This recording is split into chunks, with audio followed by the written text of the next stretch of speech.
we've made it to Emerald Park here in Mesa, Arizona, home course of the young Anthony Barella. It's another day in paradise.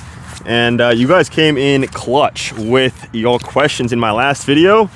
So we're gonna have some fun today and answer those questions. I'm gonna start right off. First question, this video was filled with things that you did that worked well. What change did you make that didn't work well? Good question. I think the one that comes to mind was living alone. So I thought if I just stayed by myself some weekends, I would get even more bored and play better. But looking back on the season, most of my best events, I was staying with the boys. And so I don't think there was any correlation there. I stayed by myself at Kansas City, which was kind of my first like in contention tournament, but that's probably the one that I would say. I'm gonna try to do a better job today of getting the zoom in, and I've got 4K video going instead of 1080p, so hopefully you guys can actually see the discs today. Little Charlie SS action. Throw a little forehand ski. Not quite enough tone. This is a fun little course though. Not a ton of length, but again, I can probably play some safari holes. And again, we've got grass, which is so nice for Arizona.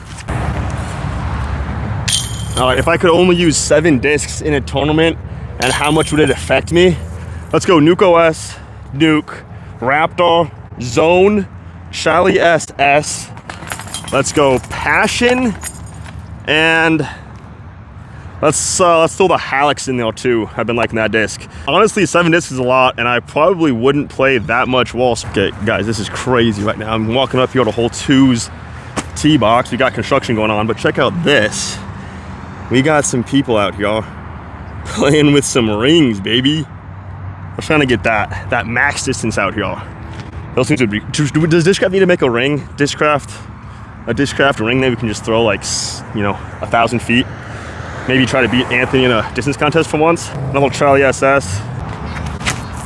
Mid is a good play here too, but I don't want to go in the pond, so I'd rather play short. Such a nice little flight. I got my hands on some of the Luna Battle Pack discs too. I did lose the flight ring one on my second throw with it ever, unfortunately, straight into a pond, but I got the ESP one here. Let's see how it compares to that Charlie. It's pretty nice. Pretty point and shoot. Doesn't flip over, but also not super beefy either.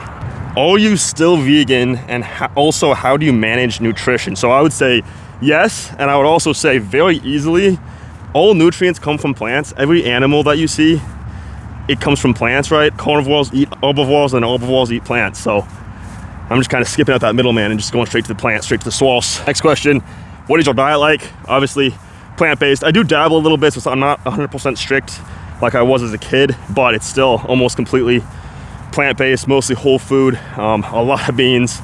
I'll get into my diet a little bit later since more people asked about it, but definitely a lot of beans, plant-based, that's the way to go. Is it true that Goose can only bench press 45 pounds? Bro, I don't think he can even bench press 45. No, I'm kidding. He's actually low-key strong. I think he's kind of got that sleeper build where he can actually throw some weight around. It's impressive. So the Luna got closer, but I just made the adjustment. That's probably why. Oh, get in there. First putt in a week. I've been taking this off-season the most off I ever have. Okay, I'm gonna rattle through a few here since we've got this nice little backdrop action. All right, so this one is asking if I would do a collab with Jeff Nippard, which, first of all, that would be sick. Science-based lifter, I love some of his stuff. Seeing if I would do a DEXA scan. I actually had done a DEXA scan in the past, maybe 2 or 3 years ago at a place here in Arizona. And actually, I'm kind of friends with the person who puts it on, so I might try to get another one of those because I am definitely interested in seeing what my physique level is at and my body fat percentage, muscle mass, and all that stuff. And the second part of that, perhaps you could talk more about your fitness goals, priorities. I put more emphasis on physical fitness compared to my competitors. Yeah, I definitely think I do, and I kind of just look at it as like a hobby. Maybe I'm vain, I just want to look good shirtless, and so I put the walk in the gym. I also think the gym is nice for my mental state and my mind as well. It's kind of meditative for me, so I think the physical aspect and the mental aspect of that is really good for me. How much do I connect physical fitness with success in disc golf? Probably not much at all. I think it does help a little bit. It's really good for like injury prevention, I think, even though I don't do like super targeted stuff like that. It's mostly just trying to put on size. I think the muscle still kind of surrounds the joints and helps keep everything intact. Do you know that you're a baddie? Next question. Do you feel your speech impediment held/holds you back in any way? Confidence, endorsement opportunities? That's a good question to go after that last one. I would say yes. I think if I didn't have the speech impediment, I probably would be a little bit more confident. It definitely holds me back from being as outgoing as I could be, since it's sometimes difficult to communicate and people have to say what all the time. So sometimes it does kind of keep me back from being as outgoing, but maybe it keeps me out of trouble too. I don't know. I think part of it, in one sense, it might be a little endearing. I think some people are able to relate to it in the sense of it's been something that I've had to kind of overcome, and I still have to make these YouTube videos, even though I have this, which I can be a little self-conscious about. But at the end of the day, you kind of have to just power through. So I think there's been some positives with it, but I would also love to not speak this way. To be able to speak clearly and be understood all the time would be so nice. All right, we got this one. Has anyone ever told you that you kind of resemble a young Randy Travis? I'll take it. Most of the time, people think I look like Kevin Bacon. That's probably the one I've heard the most. I did get a Patrick Swayze the other night, which I'll take. And I got a Bon Jovi when I was in the gym like last week as well. So I'll take all of those. I think people are just too kind, honestly. What do you miss from the old not all eyes on you at all times days? I would say nothing in that sense, since anytime I have a bad weekend and don't play very well, it's right back to no eyes on me. So I kind of get to feel that, honestly, way too often on tour anyway. But luckily this season I didn't have too many bad weeks. Last one at this spot. When you have a line you're just not hitting right, do you focus on hitting that line with the discs in your bag, or do you look for other molds to fill that gap?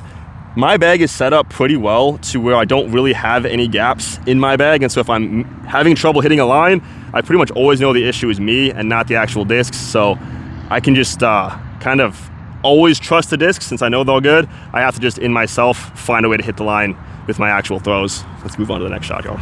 We're going all the way back to that green basket that is up that big palm tree. I'm gonna try to go forehand kind of around everything. Yeah, over top of that tree. I like that one. We got a putt at it. We like that. All right, you guys did not hold back with some of the spicy questions, which I appreciate because I wanted them. But now I have to answer them, which gets a little uncomfortable. But here we go. Obviously, disc golf is man-driven. But is there any groupies, or do the men and women pros smash each other? If you have smashed any of them, let us know, my guy. All right. I think it's like any other workplace environment. Probably happens. There's also just couples on tour, MPO and FPO players that both compete. So obviously that's happening. And then if I've smashed any of them, I do not partake. I've avoided that, thankfully, and moving forward. Going to the gym and working out prevents injury, but have you experienced any kind of injuries? Okay, I have been so blessed to not have any like directly disc golf related injuries for the most part. The worst injury I had is I rolled my ankle playing pickleball with one of my boys from back home, and it took me out for a couple weeks, and then I had to fly to Europe, hobbled through one of the tournaments over in Norway, and then went and played the European Open, still with it kind of messed up, but somehow got third place. So that's like been the extent of my injury list. As far as the second part of this question, like I said before, I mostly just try to put the muscle on and keep doing the stuff in the gym that I do, general exercises. Strengthening all the muscles I feel like is such a good way to prevent injury, since again, it just kind of surrounds the joints and ligaments and protects everything. The stronger I feel like I am, the better chance I have of staying safe. So it's been what's worked for me. Bringing back the visors win. Hey, let me know in the comments if you guys want to see Visor Gang. It has been a few years since I've rocked one of those, so let me know if it is time. Who wins in a fight, you or AB? I'm at his home course right now when he was a kid, and I think when he was a kid, I would have beat him up if we had to fight. But now, I think he's got me, unfortunately, guys. I've seen him punch like that little punching bag machine. He gets like 800 points or something, 850. And unfortunately, I think he would beat me. If I could get him in like a wrestling, like lock him up that way, I think I would have a chance, because I think I'm obviously I'm stronger than him, but we weigh about the same, and he's got the reach and he's got better punching technique. So I wouldn't want to fight him, you know. He's also one of the boys, so why would I want to fight my boys? Any chance of restock on the DMC Win disc? Potentially. It is obviously old news now, so it's probably unlikely, but you also never know what Discraft's gonna do. Could be cool though. I know people like that one. Definitely, probably my favorite stamp we've ever done, of course. Did you ever drink again? I have had a few sips since then. If I'm out with the boys and they're like, oh, you gotta try this freaking cider, it's so good, I'll be like, okay, fine, I'll take a little sip. And never that impressive, never that impressive. Do you think being sponsored by only one company producing discs make you a better player, or does it limit the player's ability because disc molds that this one company makes? So I think in my situation, it does not hold me back. Since Discraft's lineup is so full, I feel like there's no discs I'm really missing. If you played for a different company that had a lineup that wasn't as filled out, then it could be an issue, but I feel like Discraft takes care of me in the ways I need with the discs they've got. Are you allowed to throw the Thought Space vessel since it is the Ringer GT mold / Discraft collab? So yeah, basically it's just this disc with a Thought Space stamp on it. The last thing I heard was no, we cannot, but luckily we still have some of these, so if I want to throw these, I still can, but as of now, I don't think we can throw the vessel. Can you describe what's going through your mind in the moments right before a big round or competition? Ideally, I'm a little bit nervous and kind of, anticipating the round and excited. Sometimes I'm not though, that's kind of unfortunate. I will say before my first round at the Discmania Challenge, where I won the event, I was in a bad mood. I told my caddy, Judah, my brother, I was like, bro, I'm in a bad mood right now. Which seems like a bad thing to be in right before a round, but ended up playing not too bad. Let's throw that Ringer Top Zone GT. See how she flies. Going to that green basket again. Just a little Annie. Not enough Annie. I do love that disc though. It's got such a nice little stability to it. I saw that Luna again actually. We got Anthony's face on there. We got Paul McBeth's face on there. Just a nice little drift into the chains. Wouldn't hate it. Still not bad though. What would you suggest newer players focus on playing rounds or field work? I would just say, do whatever you want to do. Like, what do you want out of disc golf? If it's a new hobby for you and you're just looking for something to have fun with, just have fun with it. You don't have to be the best. Just try to have fun. Now, if you are trying to be the best, you're trying to improve, then I do think field work is really important. I think it can really expedite the process, especially if you film your technique and try to get that foundation built up. At least that is what worked for me. This comes from a place of love. But how do you plan on working on the mental part of the game? It's a tough one. I don't really know how to improve that. At times I'll like read a book. I think the best thing for my mental game is to just make sure I'm as interested in playing as I possibly can be. Kind of like I talked about in the last video, if I can be as intentionally like focused on playing, it's the most interesting thing in my life, then my mental game is going to be the best. My biggest problem is I get really frustrated with like doing bad rounds or good rounds that just aren't quite as good as I want them to be.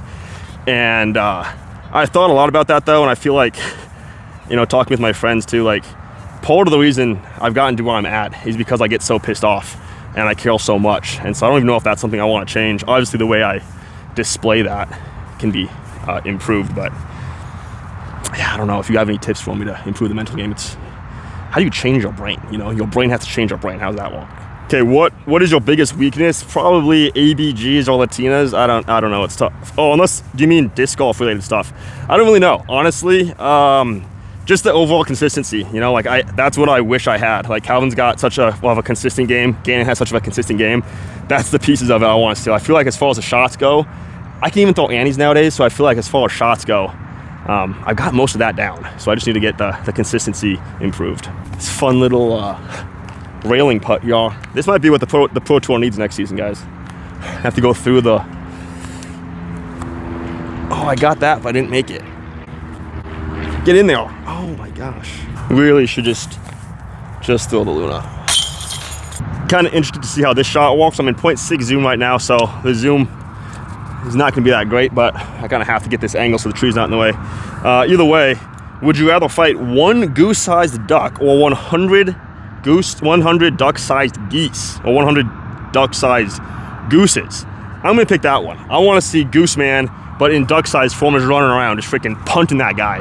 I think that'd be pretty fun and pretty easy dub. Best beans, Pinto, but you also can't really go wrong with any bean.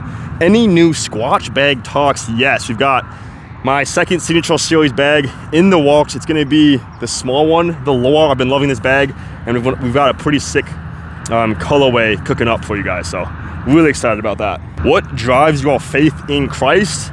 I think if I really get down to it, it's just because I think it's true, right? Kind of hard to believe a lie, and so I think Christianity's the truth. I think God's up there, created everything. I think Jesus died for all sins, and yeah, I think it comes down to truth, and I just believe it.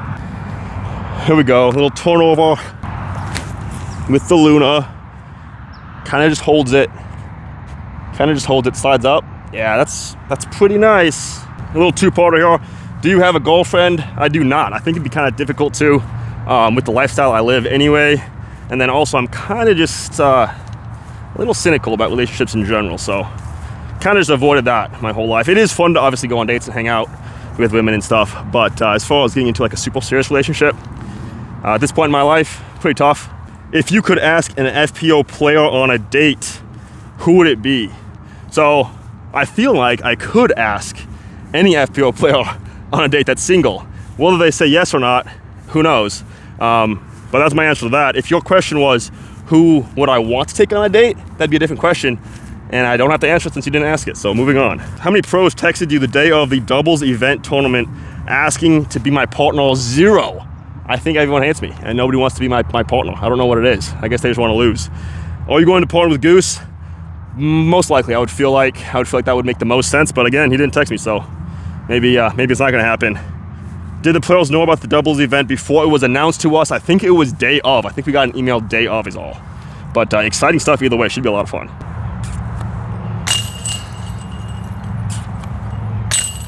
I don't mind my stroke right now. Love this angle, first of all. All right, how has your mentality towards winning changed since winning a tournament?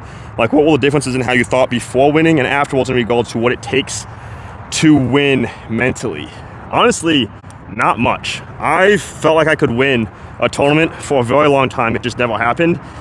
I always knew it just took taking less strokes than everyone else. It's really not that difficult, complicated. Difficult, yes. Complicated, not really. How big is that hog? I'm vegan, so I don't really know. I don't eat pork, so I don't really know what that question's about. We got some length to this hole though. I'm gonna go onyx, kind of just straight at it. Hopefully get a little baby drift out of it.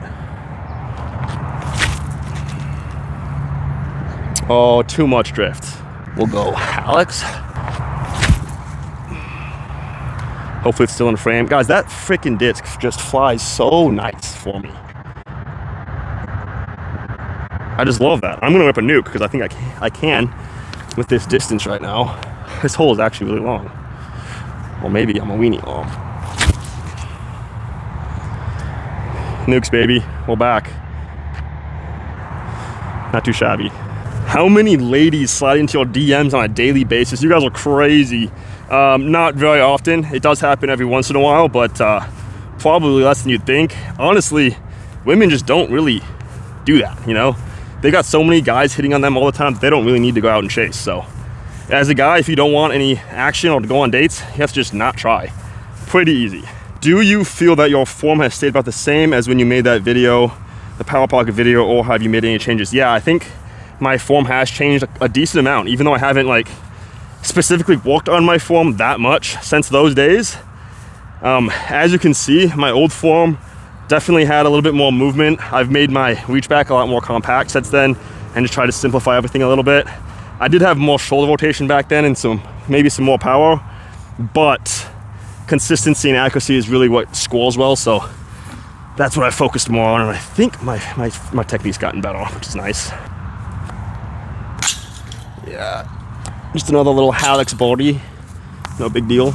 Not a question, but I like this one. Interesting that your sponsor, Vuori, has a name that means mountain in Finnish, and we don't even have mountains here, just a couple of fellas. So I like that. Vuori is obviously pretty awesome here. My favorite shorts are the Vuori core shorts too. I loved watching you win this year. Keep up the content, appreciate that, bro. And yeah, I mean, Vuori's got some awesome stuff. Check it out. All right, listen, I'm wearing all Vuori again today. Everything that they make is designed to handle movement, but still look sharp all day long. Plus, with how good everything fits, it's just such of an easy go-to for me. One thing I appreciate about Vuori is how intentionally everything is crafted. Their whole philosophy is about movement, versatility, and living with purpose, which honestly kind of lines up perfectly with what I try to do out here every day disc golfing. Some days I'm training, some days I'm traveling, and some days I'm just recovering. Vuori fits into all of it. Right now I've got on the Ponto Performance Crew and Sunday Performance joggers. The pullover is moisture wicking and feels insanely soft, made with Vuori's signature dream knit fabric, like you forgot you're wearing it soft.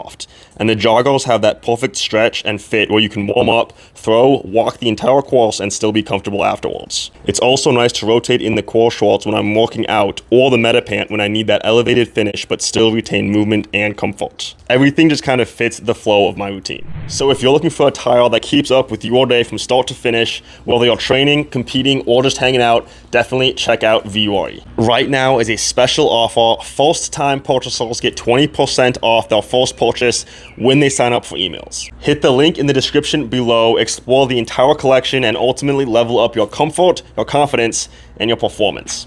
Was your magical round in Tampere your best round to this date? Please elaborate. Yes, definitely my best round ever.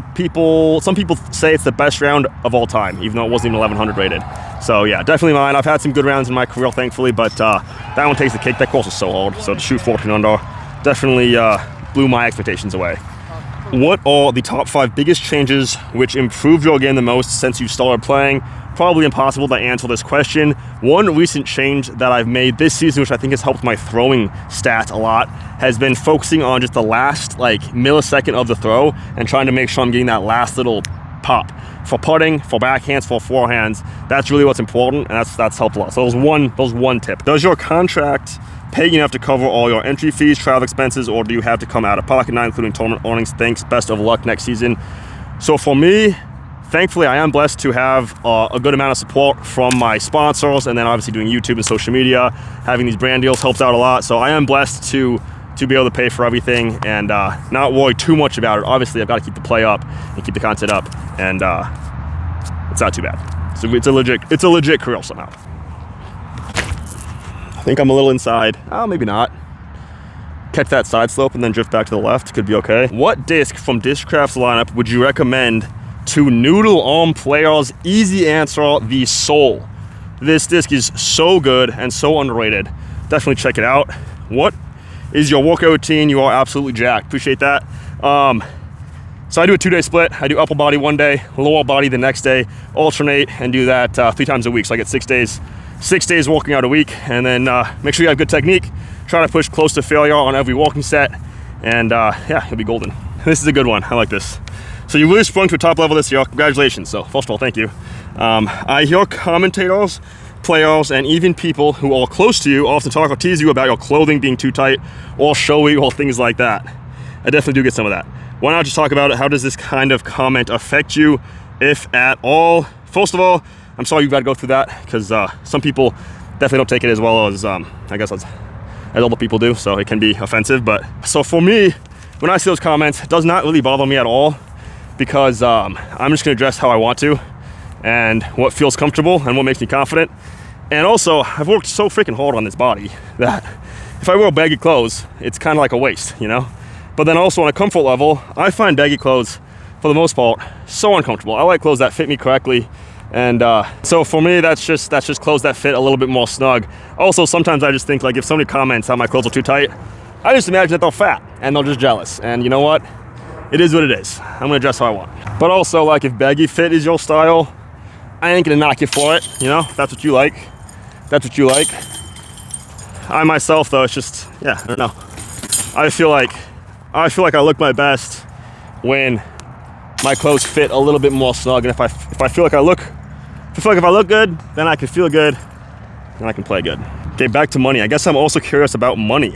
I get if you don't want to or not included. Okay, maybe we can get a rough idea about the improvement in living standard over time and whether money is actually an issue nowadays. Do you feel any pressure with regards to results on the course, specifically from a financial perspective? Again, I am pretty blessed to be in a position now I don't have to worry about it too much. Obviously, there's a lot of systems that are in place that help with that. I do have to put a lot of work into social media and obviously playing well to make it somewhat livable. I will say I make over 6 figures a year with it all. I mean, somewhere on the 6 figures. I'm not gonna get too specific, but it's like a legit career. Definitely making a lot more money now than I was back when I was living in a Prius.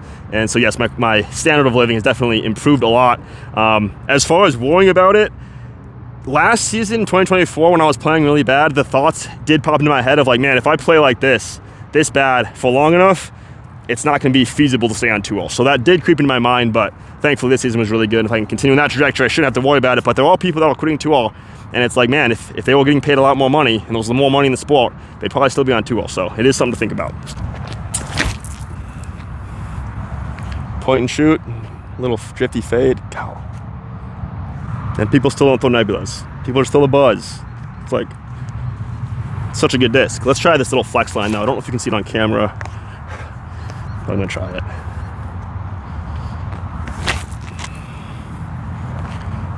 I love that line. It's such a good little practice line to get the ante through the gap, then have it fade back to the basket.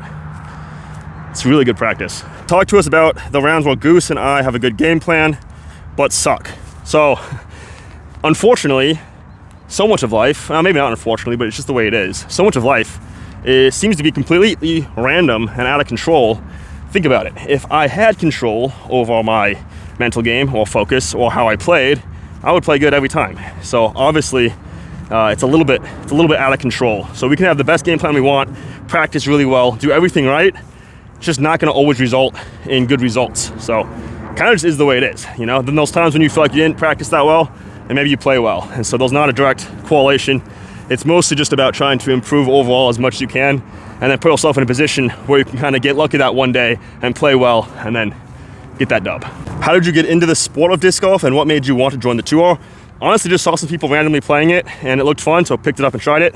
Liked the Jomez and Central Coast and all that stuff back in the day on YouTube, and had the delusional confidence that I could make it, which I guess technically isn't delusional now, but it just seemed like a more fun career than the real estate that I was doing after high school. And I was like, you know what, I can do real estate and try to make money at any age, but I can't always go play disc golf across the country in a Prius when I'm 50. So I decided to take a chance and do this instead, and hoped it was a more interesting lifestyle. So here we are. NUKE OS, pretty fire. Nebula, also pretty fire.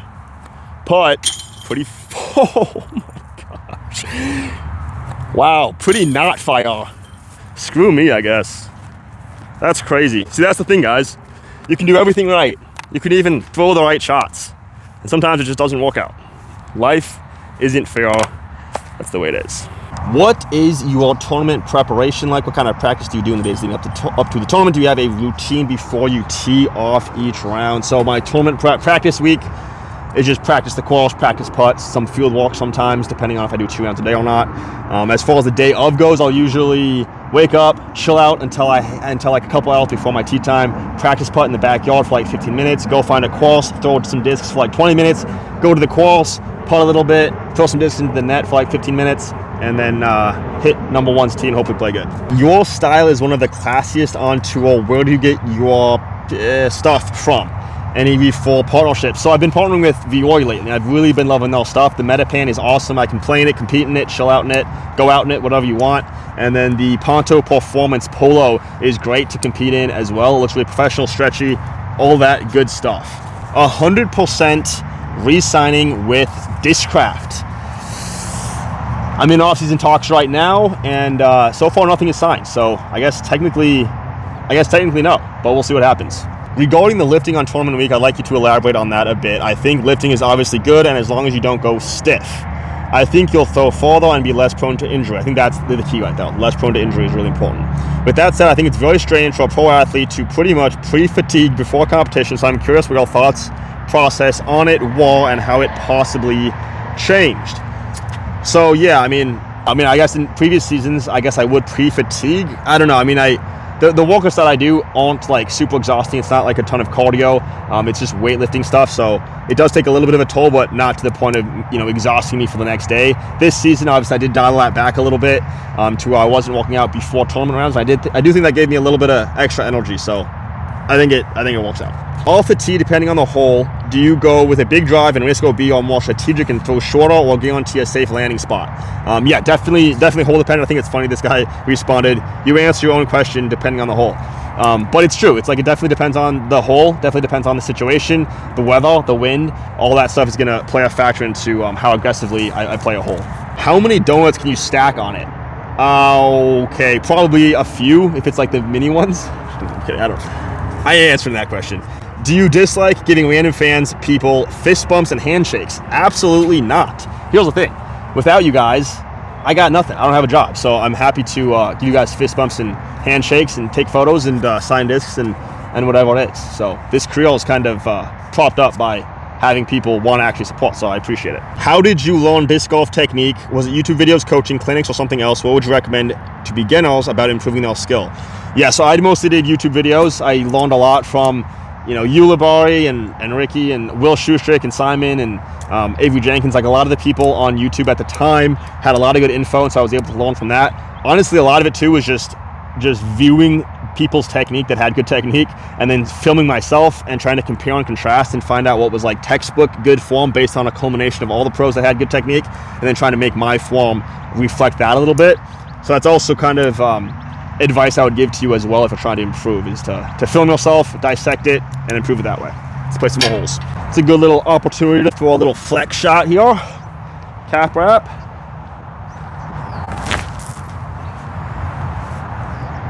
Don't hit the pole.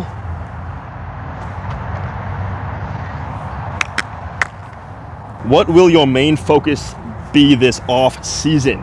Again, it's going to be throwing. I'm going to try to improve my throwing more, my backhand, my forehand, trying to make sure my timing is locked in and getting that little extra end of my throw where I want it to be. That's going to be the main thing. But then also putting and kind of just want to improve everything, honestly. Would you rather have a full-time caddy or full-time driver? Definitely a full-time caddy. Having my brother out there with me in 2022 was awesome. He caddied for me in maybe every single round of every tournament, and that was a huge benefit. I don't think I care too much about driving. Kind of enjoy driving sometimes, honestly, so definitely prefer to have a caddy. Out of all of your Tour Series nukes, which year do you think was the best for your game, and which year was the best selling? Don't know which one was the best selling, but my favorite one, without a doubt, 2022. I love the little dome those ESP ones had. I think the tri-swirl was really cool too. So that was definitely my favorite.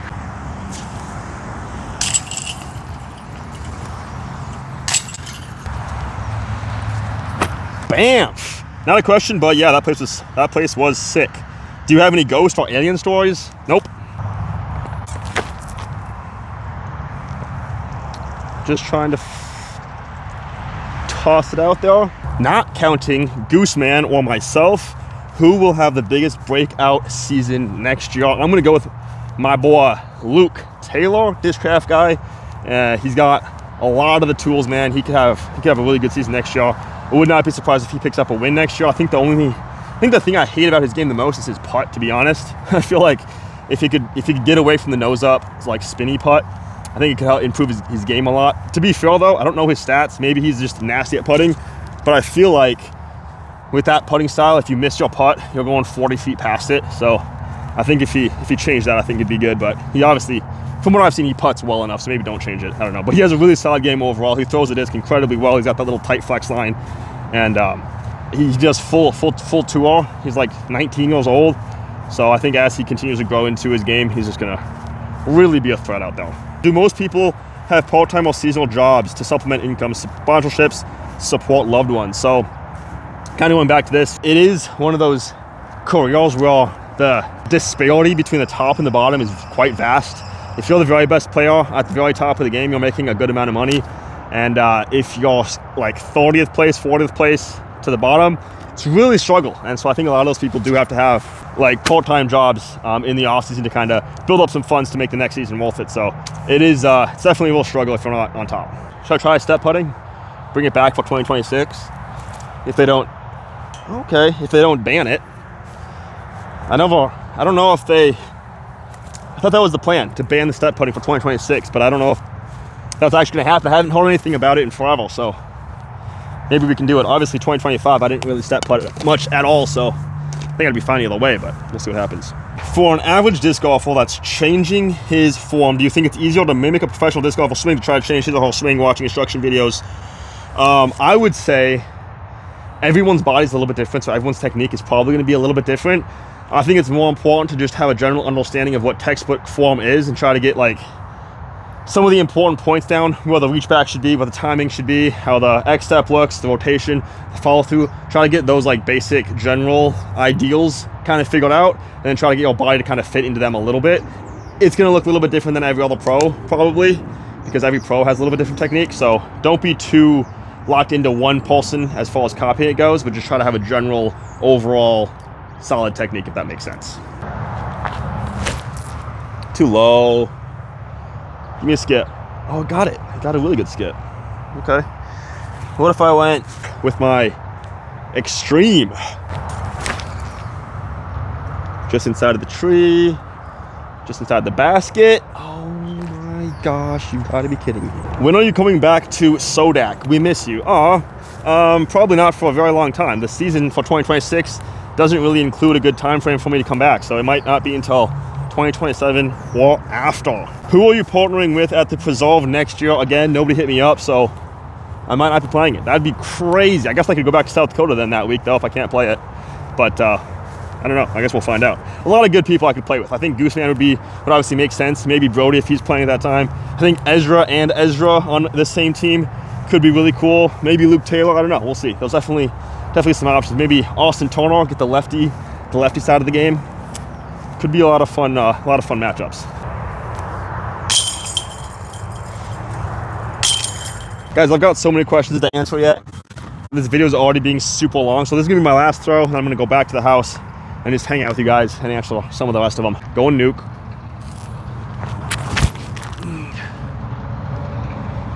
Oh. Big yikes. Let's try that again.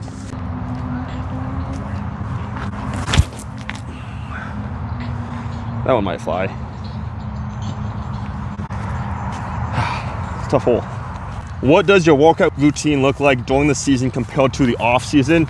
Not a lot different. I still try to have good technique. I still try to push myself close to failure on most sets, all that good stuff. This season, I did just work out less, right?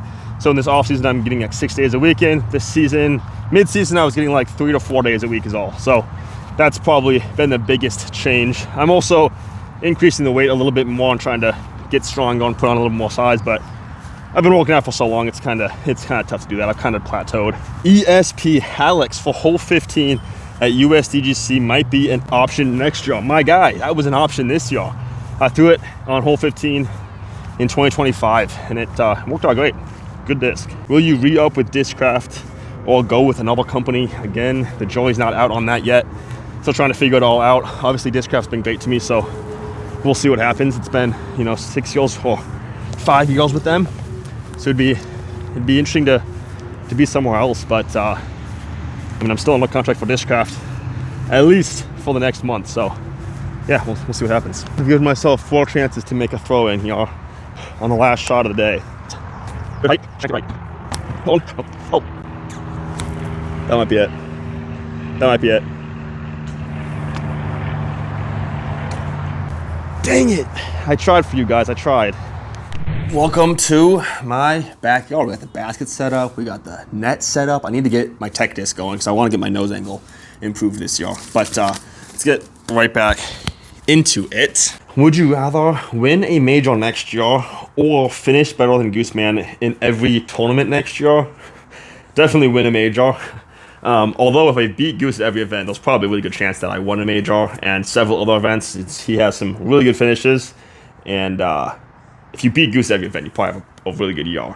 At the same time, though, I want Goose to get a win next year. So, I mean, if he wins, then you can't really beat him. So I'm going to say I'll take the major, 100%. What are the responsibilities of your caddy? Does he give advice? Do you want him to check scores for you during the round? So it kind of depends on what caddy I have. If it's somebody I'm not that close with, then the main thing is just carry the bag, kind of stay quiet, stay out of my cardmate's way. If my caddy is my brother Judah specifically, then there is a little bit of advice that comes with it. I think I can lean on him a little bit more for confidence in picking shot selection, things like that. And then the keeping track of squalls is really nice because I don't really pay attention to that. And so especially like at the Dismania Challenge, it was nice that he knew where I was at. So when we get to hole 18's upshot, I can ask him what I need to do. And I don't have to look at the squalls at all. So that was nice. But for the most part, for most people, yeah, just carry the bag. Favorite chest exercise and favorite back exercise when lifting weights. Favorite chest exercise, dumbbell flies. I love that one. And then back exercise, I'm going to say seated row. I like that one a lot too. Could you have thrown Brad as far as your nuke after winning DMC? Honestly, maybe. I was pretty hyped up, and afterwards, Brad did say he thought I was chucking him into the woods, so that maybe could have happened. What advice do you have for someone that didn't start disc golf as a teen and an adult instead, played tennis in high school, quit, got chopped? Honestly, just give up, quit while you're ahead, and find something else to do. No, I'm kidding. Honestly, I mean, again, it goes back to kind of what you want out of disc golf. If you want it to be a fun, new hobby, keep it fun. Just keep it light, just kind of do whatever you want, throw whatever shots you want, and, you don't have to get too involved in it. And again, if you're trying to improve, then I think locking your technique and videotaping yourself is a really good way to go. And then, yeah, you can play in leagues, play in tournaments, and just kind of go from there. Hey, we're done with one sheet. You guys asked so many questions, so again, thanks for that. I think we got close to 100, which is crazy. But we're on sheet number 2 here also. Curious how you feel your in-round focus is and what, if anything, you might do differently in that regard. I do think it is pretty good. I've talked with some other players before, and it sounds like some other people struggle a lot more with it than I do, so I think I do an okay job. I think this season especially, it was a benefit to cut out some of those distractions, like the doom scrolling and even like music and some of those things that kind of keep the mind busy. I think it was nice to have a quieter mind for that, so I was able to focus a little bit better for the in-round tournament setting. And I think, am I going to do differently? I'm going to continue that. I think when next season starts up again, I'll just try to get off social media as much as I can and just focus on being more of a producer of content than a consumer. I think that helps a lot with my mind and my focus and my mental game and all that stuff. I bought a Prius and a sack of beans. How long before I win a Pro Tour event? Hey, good luck to you, man. Took me like 6 years of playing on tour, so hopefully you can do it in less. Do you ever plan on competing in any men's physique bodybuilding competitions? No, but I do intend on competing in some women's physique competitions. I think I might have a better chance over there, so we'll see how that goes. I think, I have thought about it. I am pretty confident in my physique. I think I have good genetics in the sense of like symmetry and like the way my muscles are shaped and kind of all that stuff. But I don't have great genetics in the sense of actual size and mass. It's kind of hard for me to like get really big like some of those bodybuilders are. So I don't know if I'd have that great of a chance. And everyone's just on something, so it makes it really tough to compete in that sense too. But it could be interesting. I don't know if I feel super comfortable with the idea of getting on stage and doing poses and stuff. But it would be interesting to see what I could get my body fat percentage down to and see what kind of physique I could pull off if I really focused solely on it. So yeah, it's something I thought about, but never intently enough to actually sign up for one. How did your friendship with Goose develop to such a cool level? When you're playing well and he's not, do you have mixed emotions? Just naturally, honestly. So the first time I really hung out with Goose was USDGC or the Pro Tour Championships, I think, like 2021 maybe. He needed a place to stay, and I had the Discraft RV at the time, and so it made sense for him to fly out and just live with me in the RV for like a week or two. And we hit it off right away and had some good conversations and everything, and so we kind of just became friends a little bit from that point on. And then as the next couple of years went, we just play some practice rounds, you get to know people, and then the last couple of years, especially doing a bunch of videos together and living together and everything, has really obviously brought us close together. So it just takes time, but yeah, definitely one of my best friends. Do you have mixed emotions when you play differently? Typically, it doesn't affect me a whole lot. I'm too selfish and I just focus mostly on how I play. So if I play good, I feel good, and if I play bad, I feel bad. Pro Tour Championship though this season, when he had that kind of tough finish where he was really in contention and had a good chance of winning, and then some things really just went poorly, and he was pretty emotional at the end of that. Right before he left to go for the offseason, we talked a little bit and stuff, and after he left, and I got pretty emotional. I really felt the empathy kick in, and I could like feel the pain on a level I haven't really felt before when someone else had a bad tournament, and so that was probably the worst that's ever been. But you feel for people when they go through something tough, because I've obviously had tournaments where I've lost as well, and so I don't know. I think that made it a little bit more relatable for me. Obviously, fitness is a big part of your lifestyle. Is there any disc golf specific stuff you do either in season or off season to help with injury prevention? So stuff like elbow, shoulder, whatever. Most of my lifting is just general lifting, hypertrophy, trying to build my body up. I want to look good shirtless, I guess. So I think the biggest thing is just like having muscles surrounding my joints and ligaments and all that stuff is really good for injury prevention. As far as doing stuff super pointed on that, not really. I don't do like band work or some of that stuff that looks kind of weird. I think it probably is good, but I think I get enough benefit with the stuff that I do without that. So what do you think you'll do after disc golf? Will you stay in the sport like course design or spending more time on coaching or something along those lines? or do you think you'll go a different route? It's really hard to say what the future holds. It's likely that that's like 15 years away to where I'll have to start thinking about something after competing. And as of now, I don't have much of an interest in doing some of that stuff. I don't really care about doing course design. Coaching, I could see doing that because I think I do have a good understanding of technique, and I feel like I could probably be a decent coach. And then stuff like commentary, it would be tough for me to want to go into if my speech impediment gets fixed by then. If I put the time in to actually fix that and I can speak clearly, then I could see where doing that kind of stuff makes more sense. Commentary or a podcast or something like that where we actually have to talk. But as of now, I don't think that'd be a great fit for me. But it's also possible that I just found something completely different to do and I want to go that route. Or maybe I have a family and I just want to, pay attention to that. So it's the future. Who knows what's going to happen. Okay, this one's interesting. So if I remember correctly, you were kind of a late bloomer onto disc golf and you kind of went an odd way. You worked on getting into shape first before getting better at disc golf. What made you decide to focus on getting ripped instead of becoming the best possible player you could be? I think that's so funny, the way that's written. Do you think the way you went about it was correct, or would you change it? Either way, one of my favorite playoffs. Thanks, man.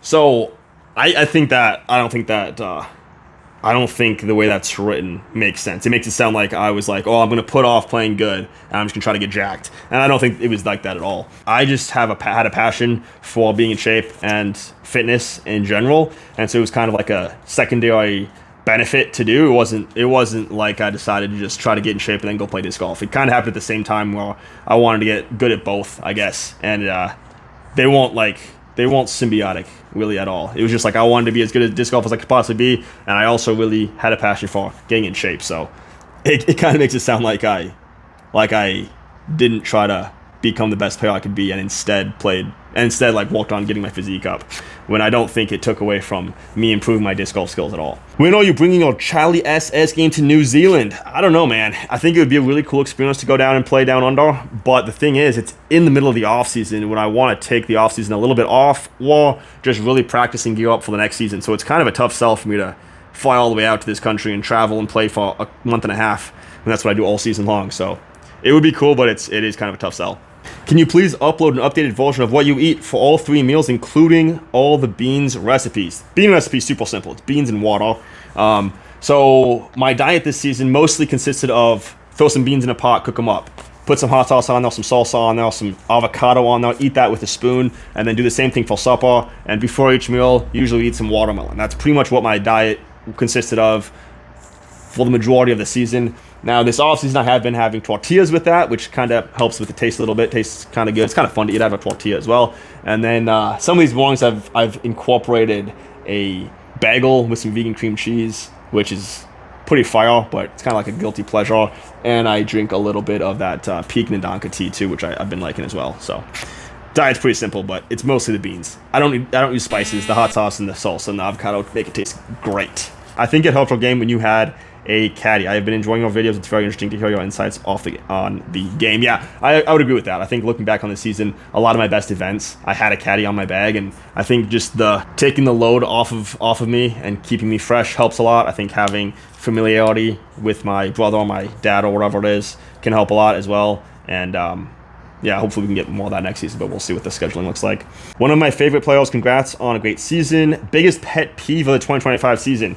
This is a tough one. I don't really focus too much on pet peeves. I'm just gonna say people driving without intention. So on those long road trips, you're driving through a city and somebody's driving, they have no idea where they're going. They're driving below the speed limit, and you just know that they're confused. It's like, bro, I'm trying to make moves here. Please just stay out of the left lane and let me pass. What percentage of power do you prefer to throw off the tee? So I think my preferred speed is about 90% of my max speed. I think my ideal tournament power throw is 70 to 72 miles an hour maybe, and I could probably get close to 80. So I think 90% is probably kind of a fair bet. Do you focus or practice on trying to get snap noise out of your backhand? Not at all. I don't think that skill has any value in improving scores. I think it just sounds cool, and it'd be nice to have it, I guess, just because Silas and Gooseman obviously get some recognition for it's the way it sounds. It sounds pretty epic, but I don't think it actually improves anything, so I don't focus on that. Also, I've seen a few different shoes on your feet throughout the year. Do you like one more than the other? I don't think you did see different shoes on me throughout the year. This season, I'm pretty sure I stuck with the Nike Juniper 3s all season long. And I've been really liking those a lot all season. And I used the Nike Juniper 2s last year, so I don't think I used any other shoes. I mean, maybe different colorways, but that's been the go-to model. This was such a great video. I would love to see how you train in the offseason. Well, hey, I'm glad you enjoyed that video. Not a ton of people saw that one, but I'm glad you enjoyed it if you did watch it. I'll just take you through my last year's offseason training because I haven't really gotten into it this year yet. I've just been kind of a bum out here, but I think that's a good thing as well. So last year it would be like, I'd wake up in the morning, I'd go putt a little bit, go to a field, and do some field work, come back, eat lunch, go to a disc golf course, get a round in, throw a bunch of shots, go to a field, throw some more shots, come back, do some putting, go to the gym, come back, or maybe I would eat supper and then go to the gym, and then come back and go to bed. And it was kind of an all-day thing. It kind of felt like the off-season was more labor-intensive than the on-season, which I think is maybe the way it's supposed to be too. I feel like the off-season is when you can like catch up to people and get a jump on the field. I'd say the improvements on throwing is a big plus, being a throwing sport. But what I'm curious about is how do you feel the mental side of it went? Better or worse? Why or why not? I would say the mental side was probably better. It's really hard for me to separate the mental and the physical side because it's like, I don't know. I think they just work in tandem. So if you're playing better, you're probably better in both things. Again, I think cutting out some of the distractions helped keep my mind clear, and so my mental game was probably better. And I'm gonna go with that. How has God been using your timeline on the tour to build your faith and share the gospel with unbelievers that you compete with? So how has he been using my time on tour? I mean, I think it's just life in general. I think as life goes on, you maybe just get a better understanding of what things are. Really starting to think that God just has a story written out, and his will just kind of happens, and we're not really in control. So I think there's been that aspect of it, of just maybe just trusting God's plan more so than trying to think that I have some say in what's going to happen. We don't have as much control as we probably think we do, which is probably a good thing though. Like, do we really want to have control, or would we rather just have God have control? And then as far as showing the gospel with unbelievers, I don't really feel like I'm super called to like proselytize a ton and like go and like, you know, tell everyone all the time about everything. I don't want to like jam it down people's throats. And some people are called to, you know, go be missionaries and be pastors and whatever it is, and that's great for them. But I think, you know, we're all different in that sense. You know, the eyes aren't supposed to be the nose isn't supposed to be the mouth isn't supposed to be the feet, whatever it is. So I think for me it's more just to try to like use my talents that he's given me and yeah, do that to the best of my ability, and then obviously live a life that is hopefully Christ-like and be a positive representative of him, and then hopefully people can kind of see God through me in that way. Probably could do a lot better job at that, but I think that's kind of what I'm going for. And then I have conversations with my friends. I've got, you know, I have friends that don't believe in God, and I feel like I can hopefully be a good influence in that sense at least. So it's a more personal level than whatever else. I think I had one over here. That was a Christian one too. Oh yeah, okay. Are you a Christian or raised that way? Just curious. I've always assumed, but I haven't heard you speak about it. Yeah, so I am. I am a Christian. I believe in God. I believe in Jesus. I believe he died for all sins, and if we repent and ask for forgiveness, we can go to heaven and not spend eternity in hell. And I was raised that way as well, so which I'm thankful for, because I think it helps avoid a lot of situations when you have a strong, like a good moral compass to base life on. We're getting dark here with the lighting. Will you and Goose be doing practice rounds again this season? They've become my favorite disc golf videos. Congrats on the incredible season. Hey, heck yeah, man. I'm glad you watch them and glad you enjoy them. And hopefully, yes, that is the plan as of now. We should be out back at it again. And yeah, looking forward to it. Should be fun. I have a 16-year-old who is an athlete and developing his love for disc golf. If you are a high school student who is getting top 5 finishes in MA 190% of the time, should you attempt to start playing with the MPO field, or to develop, or to stay in AMs to get invites to Junior Worlds and or AM Worlds? I think it goes back to just kind of what you want out of it. If you really value those amateur tournaments, then maybe it's worth staying in the amateur ranks and competing in that sense. I do think you can probably learn a lot from playing in the open division or playing with pros at the very least, so that wouldn't be a bad idea. And you can always, I think you can play in the open division, just not accept cash, so that might be something you want to think about too. But if you're trying to go pro too, as soon as possible, maybe it makes sense to just bump up. So kind of goes back to what you want. Thanks for all the videos. Are you going to play at the Memorial this year? That one's up in the air. I'm not sure yet. It kind of sucks without playing at Vista. It's going to be Fountain Hills and Red Mountain, so we'll see. That was the first like non-Pro Tour event that I played in like 5 years when I played that last year. But I enjoyed it and kind of got close to winning it. So it'd be fun to try to get some redemption this season, but we'll see how that goes. So what is my favorite course in South Dakota? I'm going to go with the Lewis and Clark course down there on Yankton. That's where I got my first dub, actually, the South Dakota States back in 2019. The place is sweet. It actually has some elevation, so I like that one a lot. Spearfish Canyon's really cool too, so I can't leave that off the table. What other types of courses do you need improvement? What's the reason for that? What in the offseason are you going to do to improve on that? And why do you think the courses in Des Moines made you execute the throws that might fit your game more than others? Okay, so this question has a lot of assumptions that I don't think are accurate. I think my game travels really well across pretty much any course on tour. I feel like I had, especially this season, I had really good tournaments on any style of course. I was in contention up in Washington on one of the tightest woods tracks we have. I feel like the Monster course is a really good balance of woods and some open as well. And then obviously I played good on some open courses. The Discmania Challenge course is actually a place I've never even gotten top 10 at, so I don't think it's necessarily that it just fits my game really well. I think it just happened to be that weekend where I really popped off. But that being said, I do want to improve my game overall and make sure it continues to just be better on every single course, because in order to be on this tour, you have to play good everywhere, and I want to play good everywhere. What is my theological hot take? So this is one I kind of touched on a little bit before, but just the idea that God has the whole story written out. So kind of like predeterminism or predestiny, it just really feels like life is out of control. And I think back to like how when God created everything, it probably like he could have tweaked any small little detail to make any little outcome slightly different. So it's like he knew it was going to happen from the start. And then if we look in the Bible, so many things that happened were predetermined. Like I don't think Judas had a choice on whether or not to betray Jesus. Like he was going to do it. If he didn't do it, it kind of would mess up the whole story. So we know some stuff's predetermined, so it's kind of like, man, with that in mind, it's like, it's hard for me to think that we have a whole lot of free will, even though it's kind of feels like it. But it's just, I don't know, it's an idea I've been messing around with for the last probably year or so, which is, yeah, it's been interesting. But let me know what you think on that one. With all the beans, are you just constantly gassy? So that is an interesting question. I think a lot of people have that assumption, but my gas level only gets out of control if I eat way too much. Like if I really overeat, that's when I'll get like a little bit bloated maybe, or maybe get some gas. Whereas if I'm just eating the right amount of food, and it's always primarily bean diet for the most part, then I don't really have any issue. So I think your gut kind of gets adjusted to it, and then just don't overeat, and you should be fine. Can you please expand on veganism in general? So I've been plant-based my whole life. I think when I was like 1 is when my parents transitioned over. So I technically had 1 year of being breastfed, where I guess technically that's not vegan maybe. But you know, it's worked out great for me. And then obviously, since being an adult, I've looked into it a little bit myself just to make sure it's the right decision based on the studies that I've looked into and the books that I've read. Or, you know, the Blue Zones is a really good thing to look up too. There's some really good documentaries on diet and everything. And the more that I look into it, the more it seems like plant-based is the best way to go.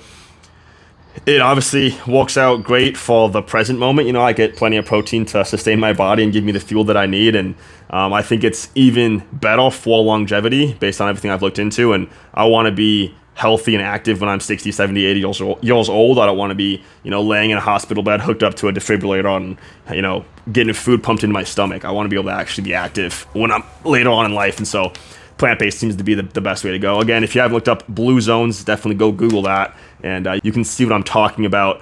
Those diets are like very heavy in beans, so that's part of the reason why I get a lot of beans. Based on the studies that I've looked into as far as like heart disease and cancer go, which are two of the main things that kill people these days, especially in America, being plant-based significantly lowers your chances of either of those things happening. So that's why I've been with it and stuck with it. And for me, it's also super easy because it's just what I like to eat anyway. I don't even like the taste or anything of meat or dairy or anything like that. So I've been lucky to grow up into it. And that's going to do it, guys. Thank you guys for watching. Thank you for all the questions. We got through it all. I've been yapping for way too much yet again, but hopefully you enjoy this style of video. And with that being said, we'll see you in the next one. Take it easy.